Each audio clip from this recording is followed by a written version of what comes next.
नमस्कार, मैं राजेश गौतम और आज हम बात करेंगे दोस्तों एक साहस और हिम्मत और जाज़्बे की। कौन कौन व्यक्ति होते हैं वो जो अपने कार्य करने में सफल और कुशल होते हैं और किसी चमत्कारिक या दैवीय शक्ति का हाथ नहीं, सिर्फ और सिर्फ उनके अंदर के आत्मविश्वास होता है और अपने देश का संविधान होता है। अगर आज किसी के साथ में अन्याय होता है तो उसे न्याय कौन देता है? ना कोई देवी देगी उसे न्याय, ना कोई देवता देगा, ना कोई तथाकथित भगवान देगा। सिर्फ और सिर्फ जो उसे न्याय मिलेगा आज 21वीं सदी में, तो सिर्फ और सिर्फ न्याय मिलेगा उसे कोर्ट कचहरी में, उसे न्याय मिलेगा भारतीय संविधान में। दोस्तों, आपने देखा होगा, सुना होगा, अगर किसी में लड़ाई हो जाती है या फिर किसी की कोई चीज़, छोटी मोटी वस्तु या कोई चोरी हो जाती है तो वो कहाँ जाता है? मंदिर में नहीं जाता, किसी मस्जिद में नहीं जाता, किसी मठ पे नहीं जाता।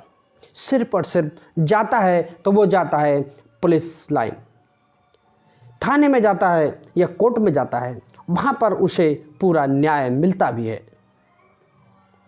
तो दोस्तों, हम क्यों किसी काल्पनिक शक्ति के पीछे पड़े हुए हैं?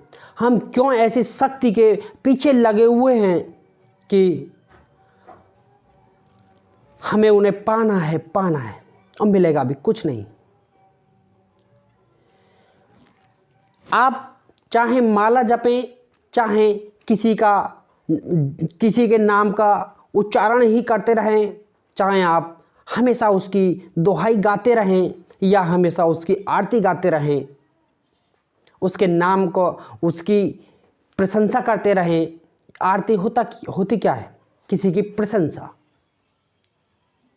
तो क्या किसी की हम प्रशंसा करते हैं तो हमसे खुश हो जाएगा? वो भी एक काल्पनिक शक्ति जो मनगढ़ंत है, जो हमने मान ली गई है इंसानों ने।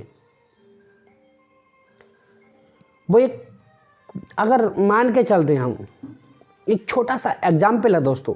अगर हम अग्नि जो होती है उसे ले लेते हैं।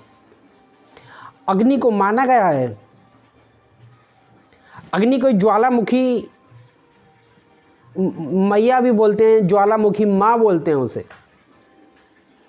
अग्नि में न सांस है और न अग्नि इंसान है, लेकिन हम उसकी पूजा करते हैं।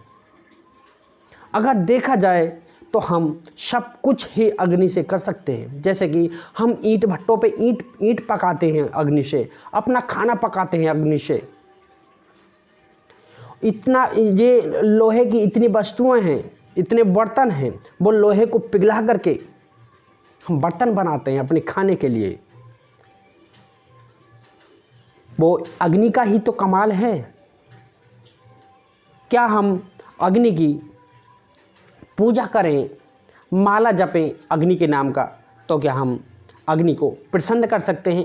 नहीं कर सकते, क्योंकि अग्नि कोई दैवीय शक्ति नहीं, अग्नि कोई इंसान नहीं, अग्नि कोई आत्मा नहीं, लेकिन हम फिर भी एक काल्पनिक शक्ति के पीछे भागे हुए हैं।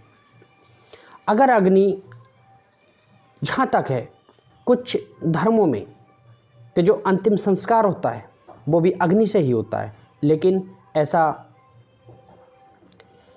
अगर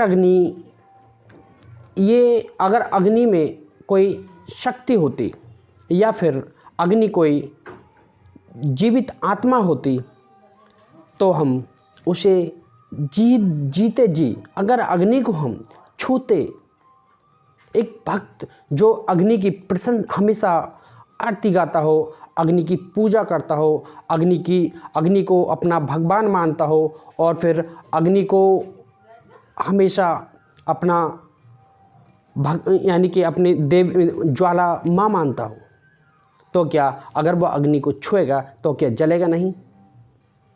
एक वो भगवान, एक वो माँ जिसे हम मानते हैं और जानते भी हैं, फिर भी हम उसे छूते हैं तो फिर भी जलते हैं, क्योंकि जाहिर सी बात है कि अग्नि अग्नि ही है, ना कि वो कोई शक्ति, ना कोई ज्वालामुखी माँ। क्योंकि अग्नि से हम जल सकते हैं और अग्नि से हम जला भी सकते हैं। तो चाहे उसका हम जप करें, तप करें या फिर कोई पूजा करें, फिर भी हमें अग्नि को अगर छूते हैं फिर भी हम जलते हैं। तो दोस्तों यहाँ पे समझने की ज़रूरत है हमें कि अग्नि अग्नि होती है, ना कि अग्नि कोई देवी माँ। लेकिन कुछ रीति रिवाजों में अग्नि को ज्वालामुखी, ज्वाला माँ के नाम से पुकारा जाता है। अग्नि एक ऐसा, अब ये सोच कर देखिए, अग्नि से हम खाना भी तैयार करते हैं, अग्नि से हम अपने छोटे मोटे वस्तुएं भी बनाते हैं पिघलाकर, अग्नि से हम रहने के लिए जो हमारा आशियाना होता है उससे हम अग्नि से जो उसके ईंटें होते हैं वो पकाते हैं, फिर हम अपना मकान बनाते हैं। क्या कुछ नहीं होता अग्नि से? लेकिन अग्नि को हम माँ बोलें या फिर यानी कि कोई देवी शक्ति बोलें तो ये हमारा मानना सही नहीं है, क्योंकि ये अंधविश्वास को बढ़ावा है। जैसे ही हम पानी लेते हैं, पानी के लिए हम पानी के नाम की हम माला जपें, पानी के नाम का हम जाप करें, पानी के नाम का हम तप करें, या फिर पानी को अपना भगवान माने, या पानी को अपना कुछ भी माने, सब कुछ पानी माने। लेकिन अगर पानी देखा जाए, ये रियलिटी है, अगर पानी को देखा जाए तो अगर पानी नहीं मिला तो इंसान क्या, सारे जीव जंतु मर जाएंगे। अगर पानी नहीं मिला तो जहाँ पे इतने भी सजीव हैं सब मर जाएंगे, सब खत्म हो जाएगी। पूरी पृथ्वी के जो इतने भी सजीव हैं सब खत्म हो जाएंगे। लेकिन पानी ही है। H2O जो यानी कि H से हाइड्रोजन और O से ऑक्सीजन मिल करके पानी बनाता है, ना कि कोई शक्ति है, ना ये भगवान है। लेकिन कुछ हमारे जो कुछ तथाकथित कथावाचक हैं, या उन्हें हम बोलें जो लोगों को समझाने का बीड़ा उठाए हुए हैं, वो इसे बताते हैं। लेकिन हमें एकदम से किसी पर भी, जब तक हम खुद स्वयं नहीं अपने दिमाग लगा लेते, तब तक हमें किसी को भी ऐसी संज्ञा या ऐसा नाम देना गलत होगा। तो दोस्तों, हमें सबसे पहले सोचना चाहिए और कल्पना करनी चाहिए कि हम हर चीज़ को ही क्यों देवी का या देवता का नाम देते हैं, क्यों हम हर चीज़ को भगवान बताते हैं, हर चीज़ में भगवान को तलाशते हैं। जहाँ तक है, हम अपने कर्मों को नहीं देखते। अगर कुछ दुख पड़ जाए तो हमेशा भगवान को ही खोजते, या फिर कोई अच्छा काम होने लगे, अच्छा मुनाफा होने लगे, तो भी हम एकदम से डायरेक्ट कोई देवी का चमत्कार बोलते हैं, या फिर किसी का आशीर्वाद बोलते हैं। लेकिन हमारे जो अनुभव है, हमारा जो कर्तव्य है, हमारा जो कर्म है, वो अच्छा होना चाहिए। तो भलाई से किसी की भी आप पर कृपा हो या ना हो, लेकिन आपका कर्तव्य और आपका कार्य ईमानदारी से सच्चा और अच्छा होना चाहिए, तो शायद आपको फल मिलता चला जाए।